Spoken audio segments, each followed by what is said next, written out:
How GH fans caught him in a lie. GH spoilers have made us suspicious about Austin from the first moment he showed up on screen, lurking in the woods like some kind of weird lurker guy. He claimed to be the son of Jimmy Lee Holt, Edward Quartermain's illegitimate son, and thus Tracy's nephew, Jason's cousin, Michael's, something, etc. The Quartermains bought his story pretty quickly. But the fans are smarter. No DNA test, not even a phone call to old Jimmy Lee to check out the veracity of Austin's Roger Howarth story. He said Jimmy Lee was dead. But did anyone check that? Michael, Chad Duell, is stupid, and Jason, Steve Burton, doesn't really care. But we expected more of Tracy, Jane Elliott.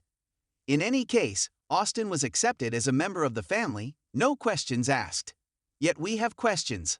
Austin recently slipped and admitted to being 48 years old.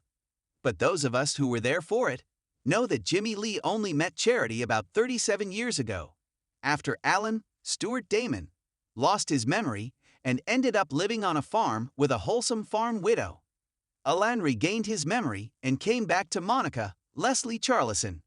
So little brother Jimmy Lee got the widow. Sure, we could chalk it up to just an old boring case of soap opera rapid aging syndrome, SORAS. But that's usually for kids.